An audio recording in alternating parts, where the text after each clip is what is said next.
I'm gonna blow your minds right now. I'm gonna blow your minds at the back of your heads. You ready? I don't like kids.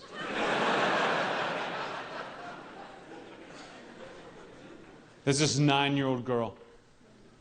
Tiny little 9-year-old girl. Tiny little 9-year-old girl lives in my neighborhood with a glass eye. Scares the shit out of me. Terrifies me to my very core. Anytime she sees me, she just fucking chases me around.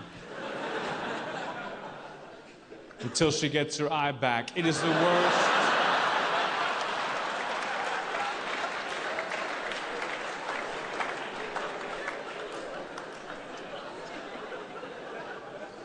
Now that's a fun joke for you guys, I'll explain why.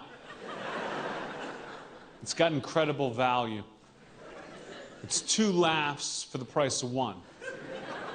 You get to laugh at what I said, which was hilarious. And then you get a second laugh when you picture me stealing a child's glass eye. And most people, when they picture it, they see me just running up and snatching it out of her head and running away. Wrong. You don't want to just snatch out somebody's glass eye. You know why? Because if you guess wrong,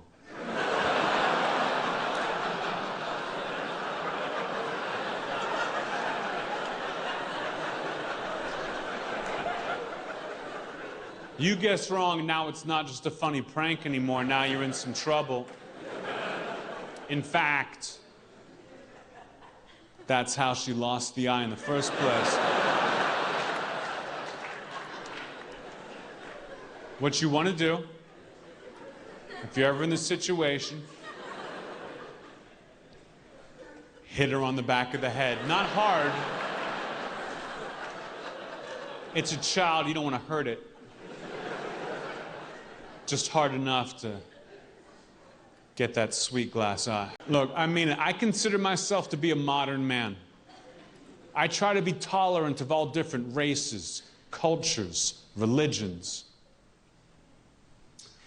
Not so much religions, but the other 2 for sure. But I'm not always at my best. Sometimes I make mistakes. For example, every single day. Every single day in Los Angeles, my Latino neighbor tries to talk to me. I don't understand shit. 9 times out of 10, I am polite. I smile and I nod. But the other day I was tired, I was hungover, I'd smoked some pot, taken a handful of pills. I was not at my best. And I just snapped. And I said, "Hey, asshole, this is America. I don't speak sign language."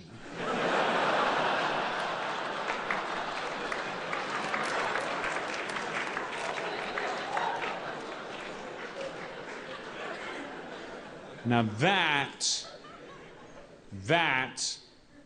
is a fun joke for me. You think I'm about to make fun of Latinos, I take a hard left. Smack the shit out of the deaf.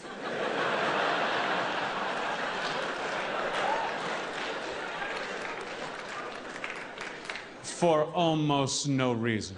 I remember like a couple of weeks after my grandfather died, my father discovered a giant trove of vintage pornography. Frankly, an embarrassing amount of vintage pornography.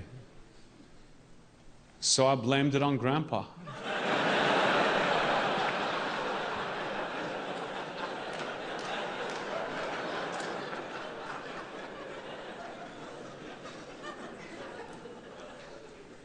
My grandfather died a couple years ago, but he died like a king.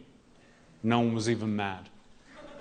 My grandfather died in what has to be the best way possible. My grandfather died in a hammock on a beach in Hawaii during a sunset. That's how I want to go out. Strangled to death. It just seems like fun. One of my good friends is a narcoleptic. A narcoleptic, it's the craziest shit. 1 minute we're having a conversation like everything is completely normal. And then the next thing I know, I'm having sex.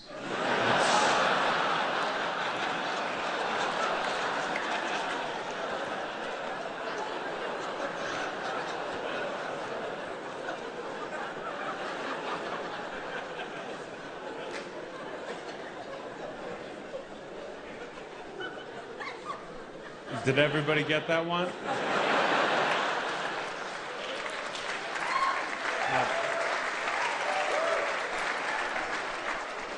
If you didn't get that last joke, don't worry.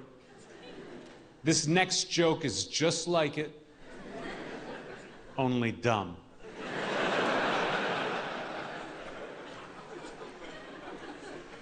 One of my old friends from high school now works as a doctor in the emergency room. He once told me that 25% of his job is pulling strange objects out of people's asses. We don't talk much anymore.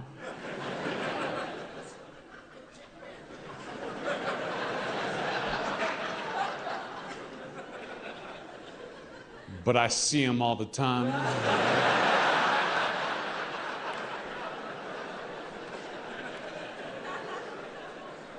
If you didn't get either joke, how did you figure out Netflix? I live in Los Angeles, like you fucking wish you could.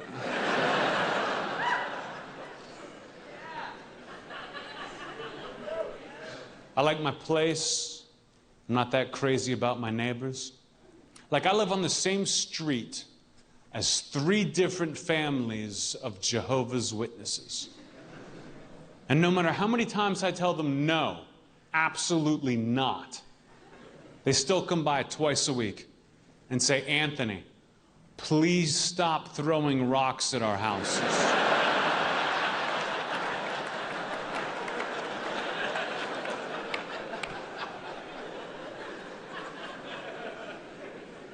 Don't push your religion on me.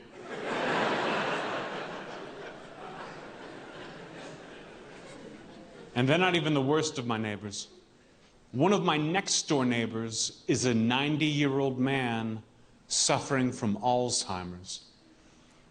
And every single morning at 9 a.m., he knocks on my door and he asks me if I have seen his wife.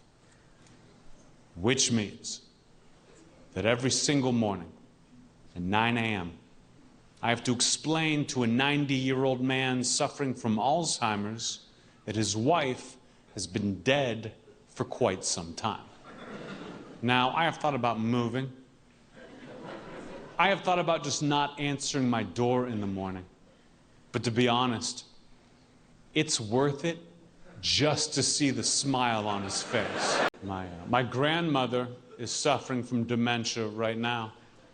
She forgets who she is, wanders out of the house and gets lost for hours. It's a problem. So what I did is I tied a bell around her neck. Sounds inhumane, sure, but problem solved.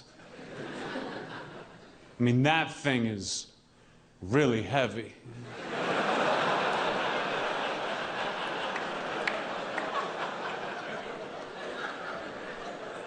If you're not laughing right now,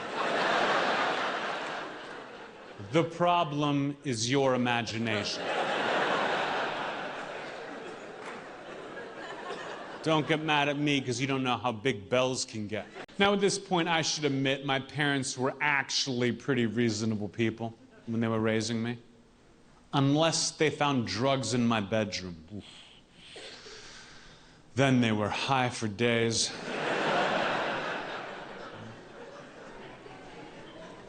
I think the strangest thing in my family was just weird about sex, you know?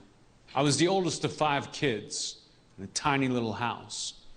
When my parents wanted alone time, they would gather us together, say, kids, go play hide and seek, and they'd lock their bedroom door for an hour. Of course, I always knew what was going on in there. I mean, I would hide in their room.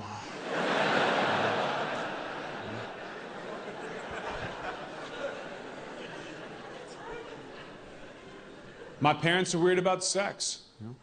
I think the most embarrassed I've ever been in my entire life was the time my mom and dad caught me watching hardcore bondage pornography over their shoulder.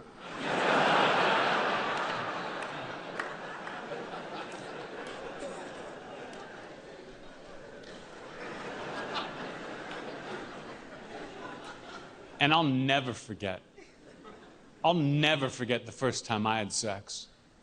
You know those stories you hear about kids who lose their virginity to the hot babysitter?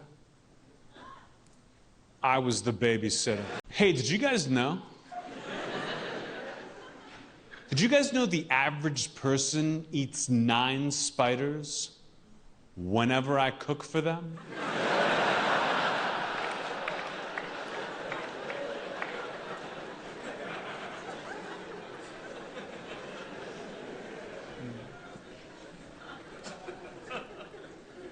I don't know if you guys know what a false premise is, but I have this cat.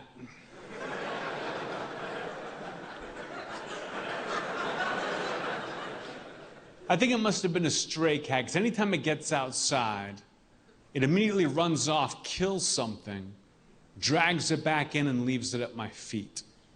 I've had this thing for like a month, and I swear, we have got quite the competition going. Speaking of special, went to the doctor a couple weeks ago, found out I'm special.